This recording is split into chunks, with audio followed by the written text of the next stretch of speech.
Good afternoon, dying world. My name is Unlucky Orpheus, and welcome to day 4 of the Malodorous Theater. Let's see. As some of you may or may not have known, we did indeed lose Flick yesterday to dehydration.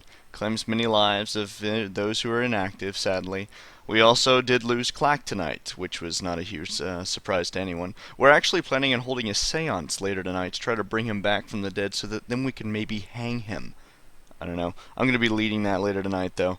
In any case, some good news with our constructions. As you can see here, we're working on the Great Pit. We have more than enough defense to meet tonight's attack. We've built the vegetable plot, so we're set on food now. What I wanted to point out is we have the lighthouse blueprint, and we're set to go on building that. In fact, that's our priority tomorrow, is to get that built. We need to get all those patchwork beams and metal supports all converted, which will be very handy with our factory. So yeah, once we've got all that sorted out, lighthouse is definitely going to go up, and then we are set for in-game camping, which is pretty great. I'm excited about that. That's going to be like the big game changer when it comes to in-game camping. Here's what we've got in our bank. Not a whole lot changed. Notice we do have a Mark II. We've had that for a day or two now. We actually had a raffle to see who would build it. Yeah, and that's actually gone out and killed quite a few zombies already now. As you can see, we're at no shortage of batteries. And we've done a very good job at keeping the area cleared. Here, let me refresh this page. As you can see, we've cleared the immediate vicinity. We've still got, I tried a little killing run down here earlier with nothing but a chain, an old washing machine, and then some water guns. But the chain and the washing machine actually both broke on the first go. Here, as you can see here, they killed one zombie each, and then that was it. It was very disappointing for me. I was hoping to kill some more, and then I ended up getting stuck here with 3 Zeds. I tried to auto-search for a weapon, couldn't find one. Eventually Eureka came down with a weapon and destroyed 2 of them. One of them would have been fine, so the rest died from attrition, but it's whatever. At least that one remaining will die from grief tonight. So that's pretty awesome. Let's see here. I believe that's going to be it as far as, the town goes. Town progress. I made a realization last night. Doing daily vidcasts actually leads to very little being shown day to day. So I realized that the thing that I should probably be focusing on more, since it sort of flows a lot quicker and more naturally, is talking about the community, talking about the men, and the discussions we've had. So with that in mind, I have to show you this extremely manly thread, started by well, let's get back to the first page. I'm not going to go through every single post, of course, but started by Rabbit09. The discussions of the AK-47 versus the M16. Definitely, I went wild when I saw that. I was like, hell yeah! Oh man, I am a big gun nut, and being those 2 assault rifles being the ones that I am most familiar with, I sprung into it. Down here is yeah, I had a big old rant about that.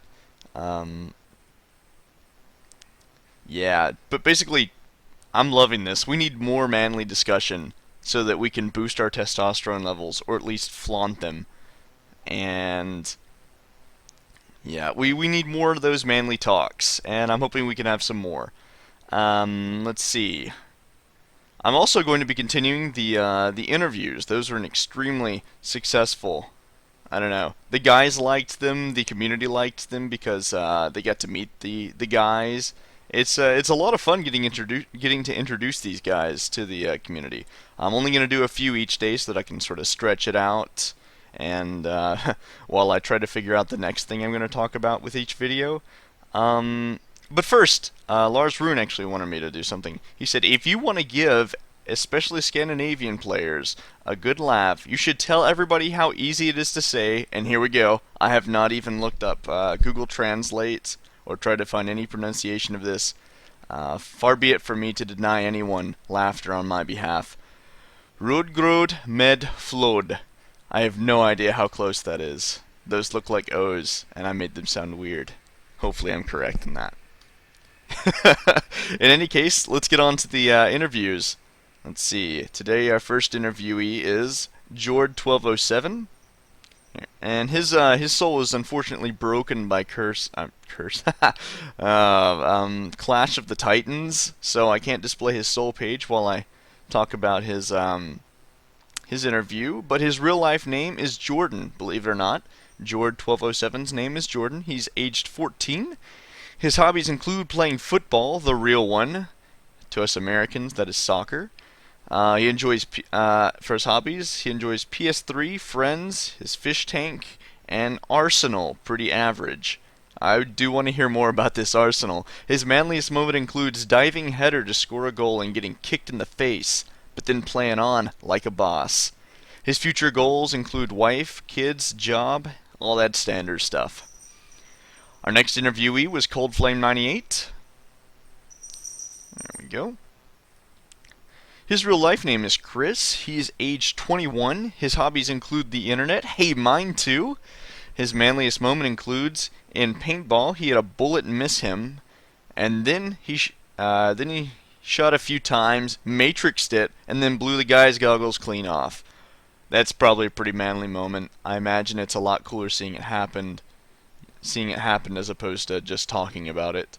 His future goals include making $1 billion. Best of luck to you. Our next interviewee's name is Jester. Whoops.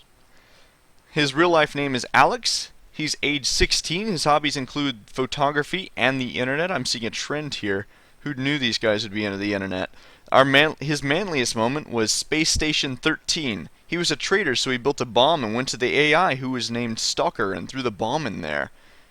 And then he said, "Blow out soon, fellow Stalker."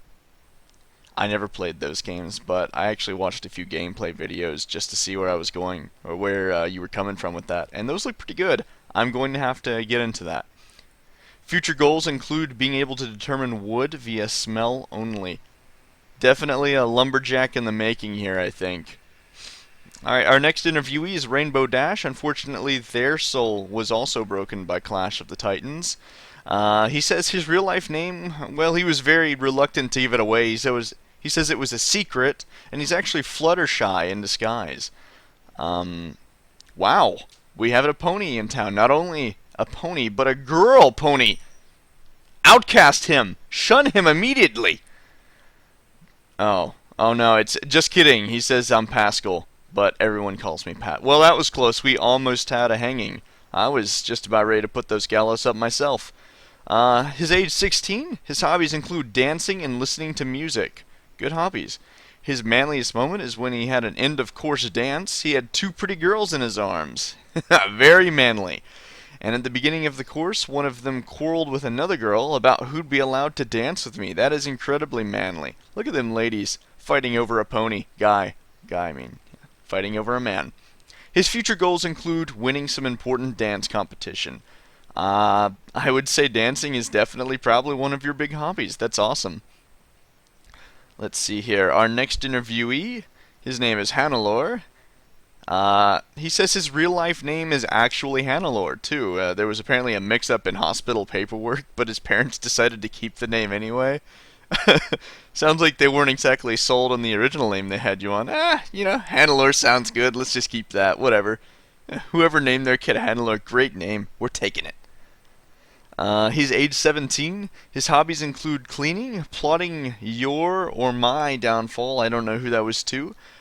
Video games, juggling, basically any repetitive task. He doesn't get bored very easily. That's good to know because Die Tonight, I'm just kidding. It's a fun game. It's not a repetitive task and it's not boring at all. Let me see. He also spends a lot of time worrying about things. Darn OCD.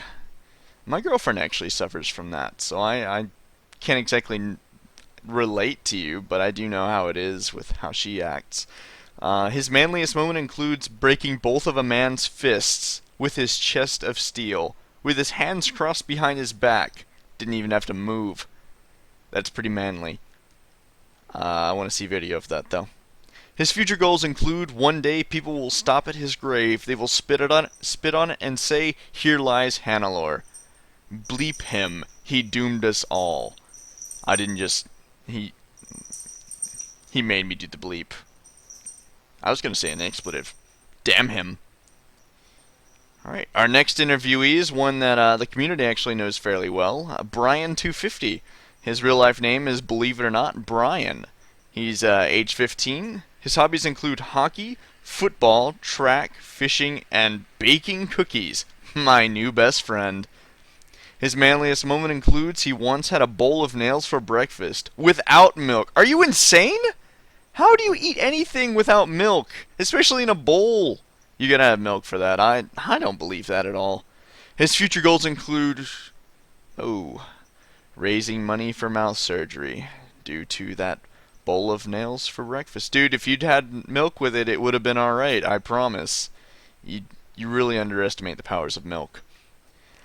Our final interviewee today is one you also may know very well, community. His name is Andrew Man is Cool. His real life name is, he told us to guess. I would have to say probably Patrick. He's age 15 and his hobbies include, what are we playing right now? I would say Die Tonight, so that probably includes his hobbies. Maybe. I don't know. He says his manliest moment is when he took a hit to the balls like a boss.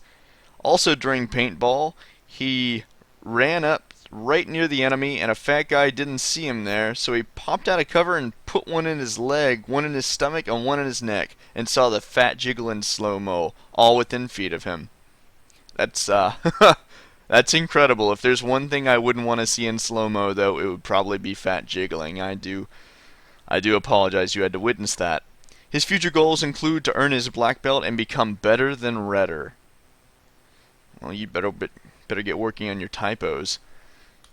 Just kidding, Redder, I love you. You've acknowledged it. You're a typo king. In any case, let's see here. A few last-minute things. Our well is completely dried up, but no worries. We do have 50 water rations in the bank. That's going to be enough, more than enough to last us through tomorrow, then the next day with all the survivalists we have. We're definitely going to have Watchtower to level 5 before the things, before we actually have to upgrade the pump. One last quick look at the bank. Really, there's not a whole lot more to see here. The server's about to go down for the attack. As we can see here, it is now 22:59 ARG time. So I guess I'd better end this now before the zombies discover me, transmitting from my home. I hear they're particularly keen on picking up radio signals. So thanks for everyone for tuning in to the Malodorous Theater's vidcast. I'm going to have one up tomorrow as usual, one for each day. And hopefully, I've got some more interviews lined up. And, I don't know, we'll see what else I can talk about at the men's expense. I will see you all later. Take care. Bye.